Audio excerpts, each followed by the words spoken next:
दोनों का जवाब देता हूं, पहले आचार्य जी का और फिर कीर्ति जी का। आचार्य जी ने कहा, आचार्य जी आपने मुझे सुना नहीं, मैंने तो यही कहा ना, आपको बधाई देता हूं, शुभकामनाएं देता हूं। आप लोगों ने जो बैठकों के दौरान जो भी कर्नाटक पे चर्चा की होगी और अभी जो आप शायद टीवी न देख पा रहे हो, राजस्थान में जो आप दुर्धर्ष संघर्ष कर रहे हैं जन समुदाय के, जन सरोकार के मुद्दों को लेके मुक्केबाजी के साथ संघर्ष करते हुए दिखाई पड़ रहे हैं, वो सारा आपका संघर्ष फलीभूत हो और वो आपके को सही दिशा में ले जाने में सफल हो, मैंने तो आपको बधाई दी है। शायद आपको उस समय न सुनाई पड़ा हो तो आप देख लीजिएगा। दूसरा, मैं कीर्ति जी से कहता हूं, देखिए वोटिंग पैटर्न में एक बदलाव की बात अंजना जी आपने बिल्कुल सही कही है।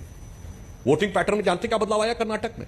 भाजपा का 36 का 36% इंटैक्ट है, जो कांग्रेस का 5% बढ़ा है वो एक क्षेत्रीय दल से 5% शिफ्ट हुआ है। जेडीएस का सीधे 5% घटा और वो सीधे 5% वहां गया।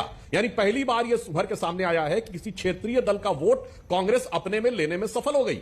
अब यह खतरा सारे क्षेत्रीय दलों के ऊपर हो गया। इसीलिए आप देखिए, स्टालिन ने सबसे पहले बयान दिया, क्योंकि डीएमके उनके साथ गठबंधन में है, कहीं ऐसा ना हो मेरा थोड़ा वोट छीन ले।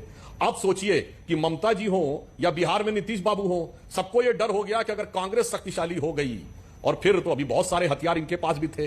अब देखिए, चुनाव का परिणाम आ गया, इसलिए मैं उन मुद्दों पे नहीं जाता। जो भी इन्होंने किया रणनीतिक दृष्टि से सफल रहा कि पीएफआई का मुद्दा हो, जो भी हो, जेडीएस से वोट इनकी तरफ आ गया। अब ये खतरा अन्य जगहों पर भी हो सकता है। तो जैसा आपने पूछा कि ममता दीदी आएंगी या नहीं आएंगी, वो आए या ना आए, जो मैंने पहले कहा था कि राहुल गांधी जी की यात्रा से लेकर कर्नाटक के चुनाव का यह परिणाम जानते हैं किसके लिए ज्यादा बड़ी समस्या है?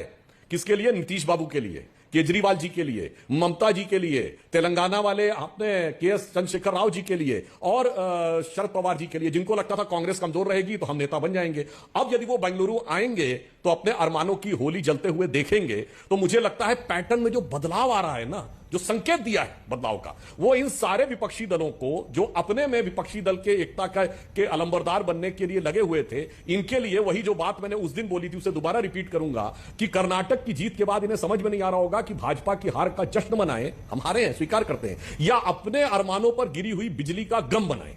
तो इनके लिए तो वो शेर लागू होता है कि न तुम्ही मिले न मयस्सर तुम्हारी दीद हुई, तुम ही कहो ये मुहर्रम हुई कि ईद हुई।